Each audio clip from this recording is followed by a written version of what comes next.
We are reorganizing the channel, and today will be the first episode of a new section within the channel called Metal Classics. And today we will analyze a classic within the Romanian metal scene called Touch of Eternity by the Romanian band Gothic. The material was released in 1998 for Bestial Records, and this is the original cassette from Bestial Records, and this is the cover of the material. It was the 8th release of the label from Timișoara, and probably the best-selling material from Bestial Records. This section called Metal Classics will be basically the main section of this channel from now on. We decide to leave behind whatever was done up to this point and start everything again from ground zero. Why? Because we received a couple of opinions, and I wouldn't say heavy criticism, but still some sort of criticism, most of it having to do with questions such as why have you chosen that band instead of the other band, and all this kind of, I wouldn't call them accusations or things like this, had to do with the fact that what those people were actually saying is that some sort of subjectivism was used in here, and basically they inquired as to the criteria or as to the criterion used for the selection of the bands. And my answer to them is those people were actually right in what they were saying. So basically you need some sort of an objective criterion when choosing a band. And we decided to leave behind also forms of subjectivism and be objective from now on, and that's why we call the new section Metal Classics, because we will analyze only those materials that acquired the status of a classic release into the metal underground scene. This shooting is also a temporary farewell party to the Romanian metal scene. Temporary, I underline, because we will find solutions to bring back the scene in the years to come. But why we decided to have this first episode with a Romanian band is also because we kind of need to answer a few questions, or the main question that was addressed since I wrote these two books, and since I started the channel. People have asked me what is the best album ever released in Romania. And of course I could not answer, or I avoided to answer, because you need to avoid upsetting some people, or you need to use a mellow voice or some sort of a politically correct approach in order not to upset this person or that person. But this is also the beauty of the final moments, because in the final moments when you say your temporary farewell to something or to somebody, the beauty of it is that you can finally tell the truth, you can finally say what you are really thinking about a subject. And my answer to the question, which is the best album ever released in Romania, is Gothic, Touch of Eternity. This is a classic of the Romanian metal scene, and the reasons why this is a classic are actually quite a lot of reasons. But as I said, the time for subjective approaches has passed, and now we will be objective in here, and the people who have criticized are perfectly right. And from now on this section called Metal Classics, we will give to the Caesar what belongs to the Caesar. Now, if you approach musicians that are very young and have interesting ideas, and many people have a lot of interesting ideas, but the questions are, have those musicians been willing to sacrifice their careers, their families, for the sake of music? In most of the cases, no. Have those musicians achieved international recognition, or are the real results there?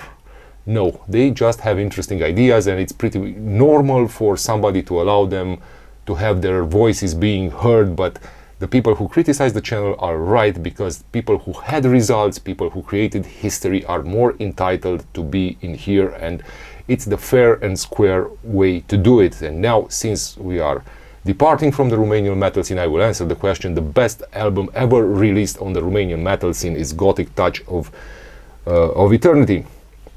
Leaving political correctness aside, because when you are approaching a thing from the perspective of political correctness, basically you are using some flower power, hippie, cookie-like expressions, and basically you avoid the subject. You go around the subject, you circle the problem, but you are not attacking the subject of the problem. And now I will attack the subject of the problem. I will say this is the platinum of the Romanian metal ever released. This is the Ars Poetica of the band. Ars Poetica means a work capable to offer a fragile delight, a crack of bewilderment, and a surprise, in the sense that the album offers a thing, or brings forward a thing which you as a listener had no idea that that thing is there inside you. And is also an album capable to bring forward the overlooked element, the element that can only be sparkled by profound moments. And this is also the magnum opus of the band, which means the most important work that these artists have ever produced, their masterpiece. The kind of release that makes you hear your own blood, the flowing of your own blood, like the beating of some wings.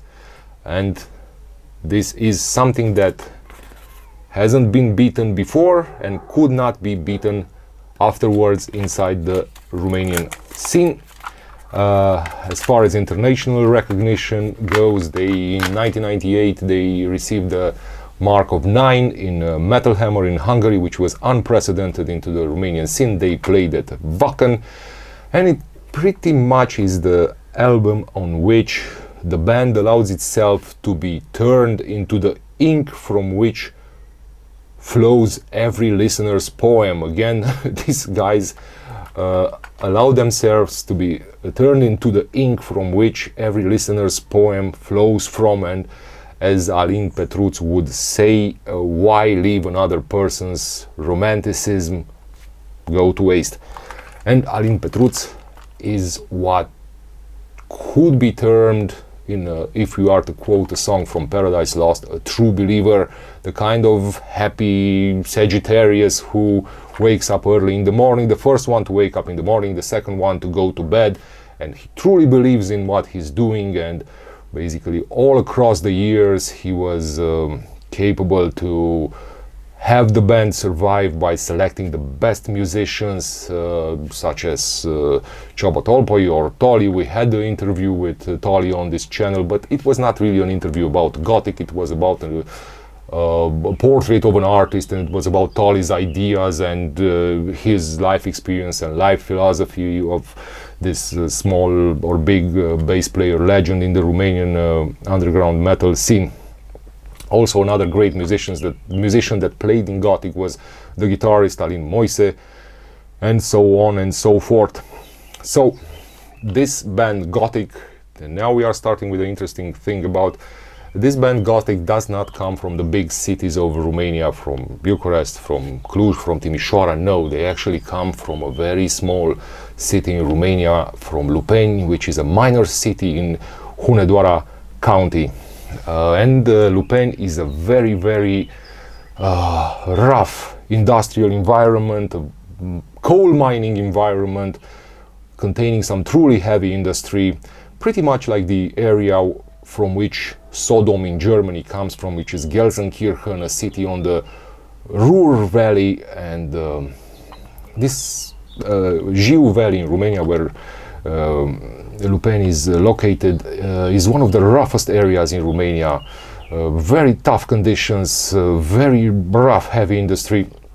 You can find in there extremely nice and welcoming people, very fair and warm-hearted people, but also extremely rough and tough personalities. And pretty much like the personality of Tom and Jerry Reaper from Sodom, Alin Petruț's personality is pretty much the same. as I said, warm, welcoming people, warm-hearted people, very fair, very correct people, but still not the kind of people that you would like to fuck with. Or should you cross the line with people from Hunedoara County, you will know that you have crossed the line with them. And also this is the place where the miners' revolt in the early 90s in Romania originated. The mineriads or miners' revolt, whatever it's called in English, were a series of protests in Romania, violent altercations in Bucharest from the miners from the Jiu Valley with some sort of political actors in the early 90s. Now, why is this release the best in Romanian metal and underground scene? First of all, because it's very accessible and very approachable. This is beyond the shadow of any doubt. The heavy parts are really heavy and the melodic parts are really ethereal and melodic, and they do not damage each other within the alchemy of the album, and they combine aggression and melody without turning into something commercial in any way. Gothic from Lupeni have always been superstars on Romanian television since the early 90s with Petre Magdin. La adică. Muzica asta e pentru un public foarte redus, deci nu o să... Destul de restrâns. Da, da. Deci niciodată nu o să avem caieri sau mai mult. Nu, sper să nu.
Even up to nowadays, they have always been on Romanian television, and pretty much people that were enjoyed by every listener.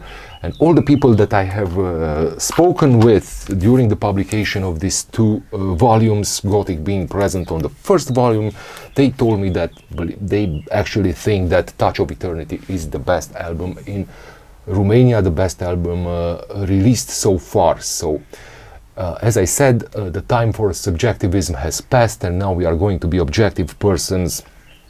If I were to say which is my favorite album in Romania, I would be subjective, and this one would be number 2. Number 1 would be a different band with a different album, but I am aware of the fact that my first choice has to do with personal obsessions and with a special time when that album was released. So, but music-wise, this one is the best. International recognition-wise, this one is the best. Promotion-wise, this one is the best. Good relationships with the media, with the national television in Romania, also this one is the best. And in all of the opinion of the peoples that I talk to, this one is the best, because again, when you read, when you write all kind of idiotic things in these two books, you gain some sort of credibility, and people tend to take your view into consideration. So again, not my personal opinion, but my professional opinion is that Touch of Eternity remains the best album ever released into the history of the Romanian underground metal scene. Now, as far as commercial aspects are concerned, rumor has it, this is impossible to verify, but rumor has it that over 1,000 copies of this cassette were sold both in Romania and across the borders. Or we have no way of verifying this because the data is not accessible. Alin Petruț from Gothic can answer whether 1,000 copies were sold or Bestial Records from Timișoara can testify to this fact, but again, this is Bestial Records' bestseller. Now, the question arises, why is it the best album in Romania?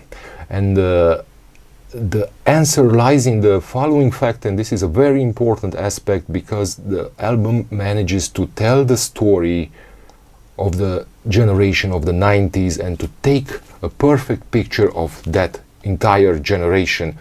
Basically, all the songs contain all the big questions of the 90s, all those beautiful dilemmas of the 90s, which were special years with big dreams, with big ambitions, and all those important questions of the 90s, all those beautiful dilemmas of the 90s are pretty much contained into this small cassette, and we will try to list a couple of these questions from the 90s, all of them again present in the cassette. So a first dilemma or question of the 90s was how to correctly understand the appeals of a person.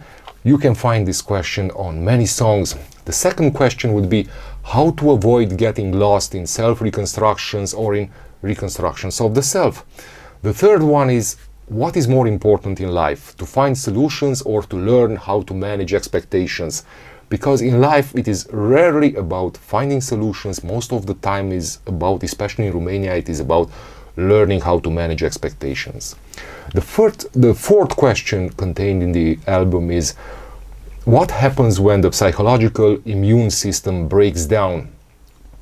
Or to put it poetically, what happens when you think you have contaminated the crime scene where you have murdered your own very self, and you ask yourself, is there anyone who does this thing better, unbroken, than how I do it while being broken-hearted? Or what happens when things are being done while being broken-hearted better than things are being done when being unbroken-hearted, to say it so. And here we can quote the lyrics from the song Anguish, which say, I begin to accept the betrayal as a primal sense of life. I want to run and hide, but I'm scared. Don't blame me for my pain, forgive me for my hope. And the fifth question is that sometimes deep inside we know that we are strong. We are strong because we are the scars of the old stream, the way Anathema puts it in Serenades. And we are so because we have maintained our mirror neurons. Regarding this interesting psychological thing with mirror neurons, one should mention the fact that our heads are filled with these mirror neurons when we are children, and this kind of neurons help us socialize, but as we grow up they melt away. But some people hold on to these mirror neurons, which makes knowing who they are quite a challenge for them, because when kept after a certain age, these mirror neurons no longer reflect but they absorb. And the result of this kind of keeping your mirror neurons after a certain age, the results of this can be both good and bad. They can be bad in the sense that you get to the point when you can no longer escape from your own mind. You accumulate too much inside yourself and you cannot take everything in. You have to let go as much as possible, otherwise you will see your own reflection in the mirror and you will see through yourself when you look into the mirror. If your mirror neurons absorb too much, then you kind of risk catching the disease of various emotional killers, and by emotional killers I mean persons who kill other persons' dreams. But the good thing in here is that when you keep your mirror neurons and when you absorb a lot, you acquire some sort of an elevating or stimulating fear. The kind of fear that makes you see better and hear better. The kind of fear that makes you more responsible, makes you a more responsible person, both in the ethical sense, but also in the capacity to respond in a genuine manner to situations that have only that give you only one real chance to respond to them. And also some very nice lyrics in this regard as well from the song The Flying being, I think, the best song on this release, where the band put it like this in the lyrics: like a shadow inside of me is my lost soul that always bleeds scaring masks I see in me. I'm flying away, I'm falling in my own thoughts, I'm erasing this game, I'm another one that goes away. I've heard the voices calling me in vain, between the sun and misery, I don't believe in me again. Now, the sixth dilemma of the 90s is the following one. Is it true that you can only imagine because you can no longer remember? Or is it more true the fact that you prefer not to remember in order to be able to imagine? The seventh dilemma of the 90s is we live in a world where we cannot control the circumstances around us. We are missing some pieces of our inner puzzle, and we need to be very careful with what we replace those missing pieces from the puzzle. But at the end of the day, you don't need to know all the things around you. All you have to do is to believe in them, to be a true believer, and to constantly ask yourself the following question: who prays for you when you are asleep?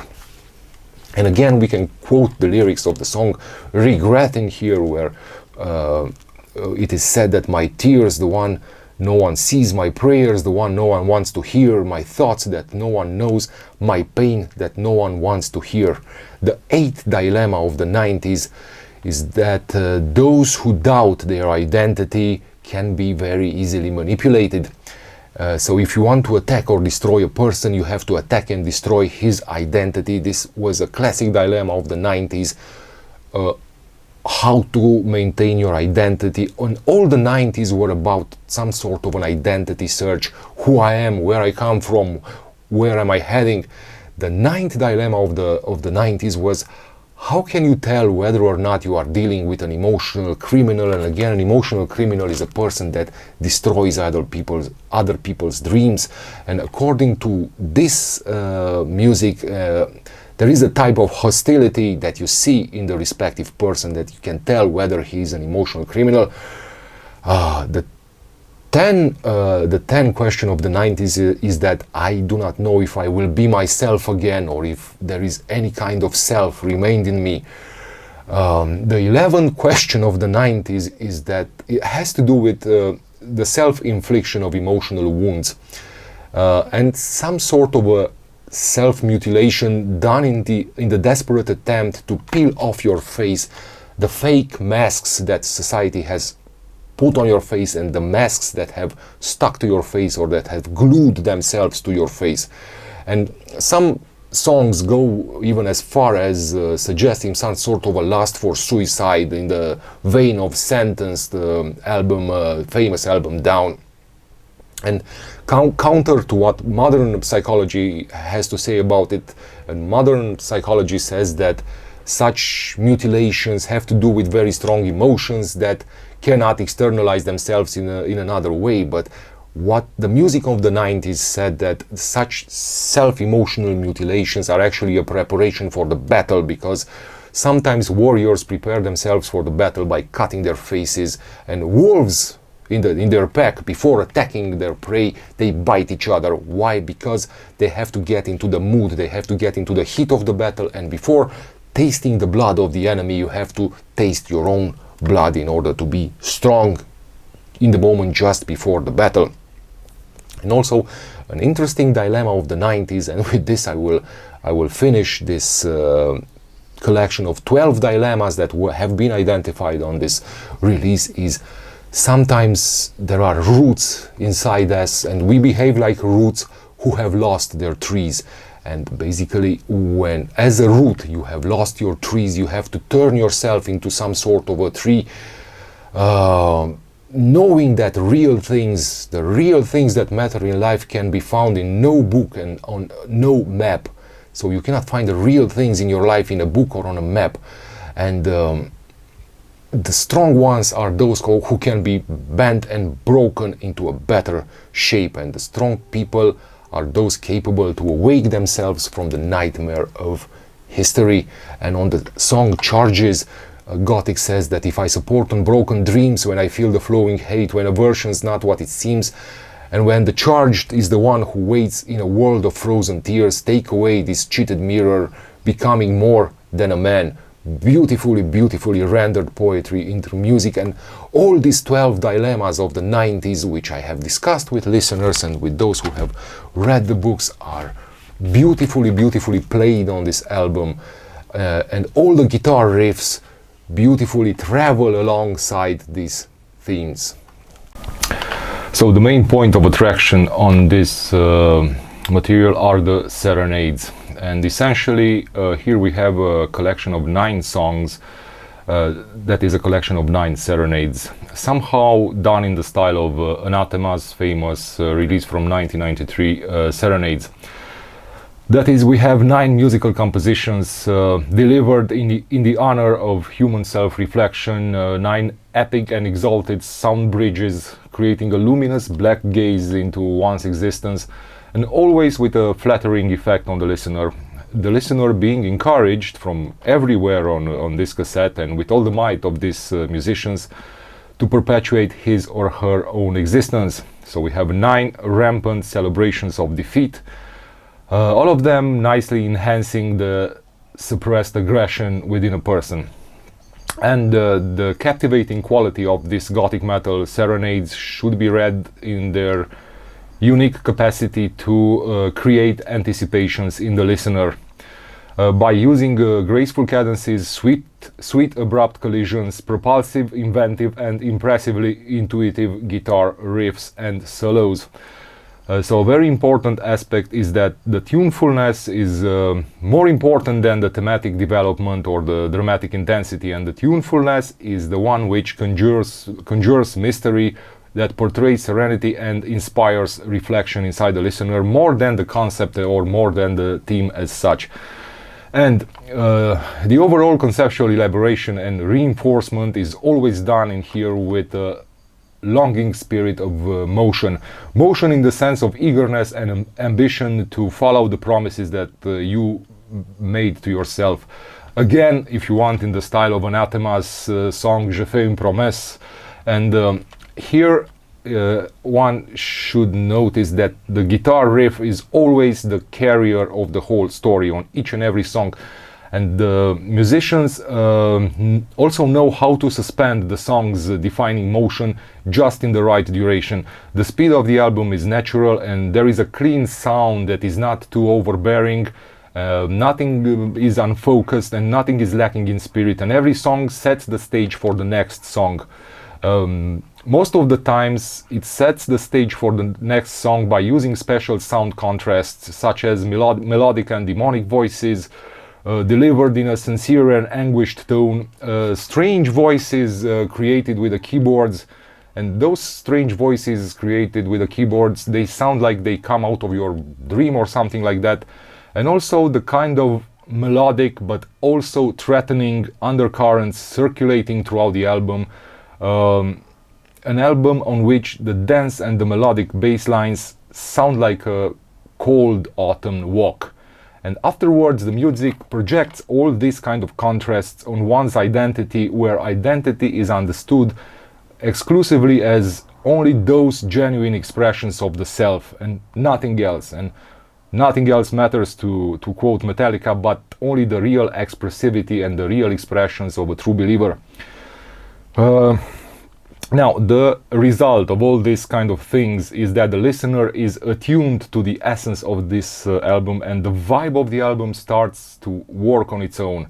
And one doesn't need to add to it anything strange to make it look like a curiosity or to draw attention in that way. So this is the kind of sound that solidifies the album, and what happens is that, and this is a very important aspect, what happens is that the bass and the drums and even the keyboards extend themselves in the guitar riffs and create a richer sound, and the songs are more heartfelt in this way. So a radiant sound of some memorable tirades of serenades, like the perfume of the earth after the lightning strikes. So an exquisite perfume similar to the aroma on the air just after the lightning strikes.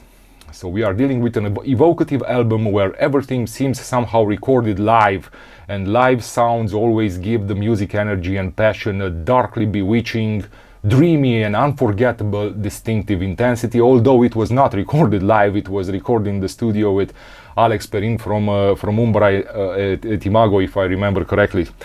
So these are musicians that have demonstrated first-rate musical skills, compositional vision, and atmospheric presence all across the songs, and nothing gets across and everything fits into the very passion and into the very conviction of the music.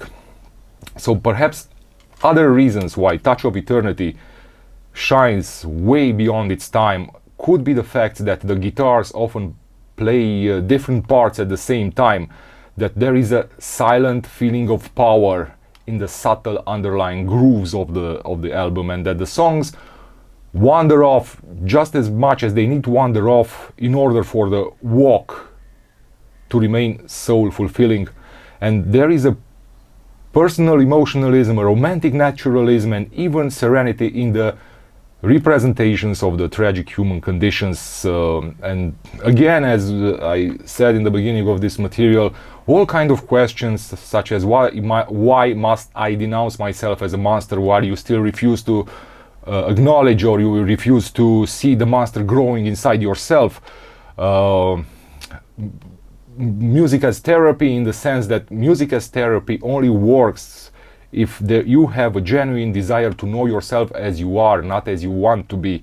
And also the thing about regrets is that why blame regrets, because a life without regrets would be no life at all. Now, this was released in 1997, and in the 90s, or the 90s were not such an easy period to play metal, as Tolly perfectly described in the interview that we had on this channel. Cred că Ciucă de la Gothic avea o chitară făcută în corpul din ușă de la camera de la cămin de studenți, de exemplu. Acum, când poți să cumperi cu 150 de euro, să zicem, un starter pack, o chitară decentă, adică comparativ cu alea, nu mai vrea lumea. Și nu face chiar din că asta vreau să fac și asta simt. Acum, hai că e cool să faci asta și după aia trece, după aia hai că mă mai joc, hai că într-adevăr e super ok să ai de ales și să ai multe chestii. Pene din discul cu iris sau ce nu, Dolănescu uneori, că cumpărai discul numai ca să faci pene. Și acum ai absolut de toate, și dacă nu ai în orașul tău, comanzi pe internet, îți vine, deci cum să vrei. But in the 90s, it was all about the love that you had for the music. And Gothic from Romania are first and foremost a band that just love metal, that just love heavy metal above anything else. And when you love metal, you can understand metal in its totality, and you can see the real potential of metal. And also, when you really love metal, the public, the concert goers will love you as a band, and will return this love to you as a band. And when the public loves you, what happens is that you are aware of you as a band are aware of your own potential, you see your own potential better, and you find ways to express your potential because you feel that appreciation coming from the public. And basically, when the public loves you, your potential becomes true. It reflects itself into reality. It gains flesh, skin, and blood. Again, as a professional opinion, this was the best album released in Romania, also because of the fact that the band never copy-pasted anybody from the outside. They created an original music, a very specific music for Romania and for the 90s. Now, if we look back a little bit, we started the first volume with this cover. This cover was taken in Hunedoara County at Gura Barza by a collaborator of the channel of the book, Ernest Ștefan Matiuș, and we come full circle and end this involvement also in Hunedoara County.